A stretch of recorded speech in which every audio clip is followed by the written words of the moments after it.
సాగునీటి రంగం సున్నా, గుండు సున్నా. మాట్లాడితే కేసీఆర్ గారును నన్ను మా పార్టీ నాయకులను తిడతాడు. నువ్వు చేసింది ఏందా సాగునీటి రంగంలో? ఒక్కటి చెప్పు నాకు. ఉత్తమ్ కుమార్ రెడ్డి గారు లేచి ఏడాదికి 6.5 లక్షల ఎకరాలకు నీళ్ళు ఇస్తా అన్నాడు. 2 ఏళ్ళు అయింది. మరి 13 లక్షల ఎకరాలకు నీళ్ళు ఇవ్వాలి. ఎక్కడిచ్చిందో చెప్తారా? 2 ఏళ్ళ తమ్మిడిహట్టి దగ్గర తట్టేడు మట్టి తీయలే. 80% పూర్తి చేసిన పాలమూరు ప్రాజెక్టును పడావు పెట్టినరు.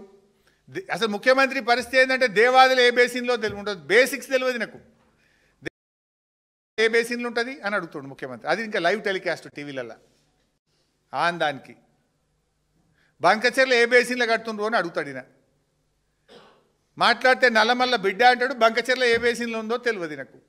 అసలు 2 ఏళ్ల రేవంత్ పాలనలో ఏం జరిగింది? ఇరిగేషన్లో ఇసుక బకాసురులు, ఇసుక మాఫియా చెక్ డ్యామ్లను బాంబులు పెట్టి వేల్చేస్తుంది. ల్యాండ్ మాఫియా చెరువులను తెగ్గొడుతుంది.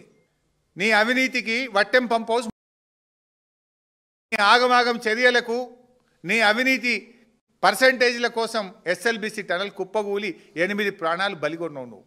ఇంకా నువ్వు బీఆర్ఎస్ గురించి మాట్లాడతావు. అసలు ఇరిగేషన్ రంగంలో బీఆర్ఎస్ ప్రభుత్వం 17,24,000 ఎకరాల కొత్త ఆయకట్టుకు నీళ్ళు ఇచ్చింది.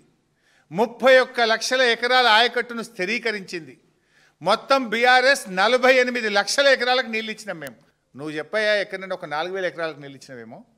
నీ 2 ఏళ్ల పాలనలో ఓ చెక్ డ్యామ్ కడతీవా, చెరువు కడతీవా, ఒక పెండింగ్ ప్రాజెక్టు పూర్తి చేస్తీవా, ఓ 100 ఎకరాల ల్యాండ్ ఎక్విజిషన్ చేస్తీవా, ఒక 1000 ఎకరాలకు నీళ్ళు ఇస్తీవా? బీఆర్ఎస్ పాలమూరు జిల్లాలో నీళ్ళు ఇచ్చింది. నువ్వు ఏడిచ్చినావు చెప్పు నాకు. నువ్వు కాంట్రాక్టర్ల కోసం కొడంగల్ నారాయణపేట లిఫ్ట్ పెట్టినావు. అది పాలమూరు ప్రాజెక్టులకు కవర్డ్ ఆల్రెడీ.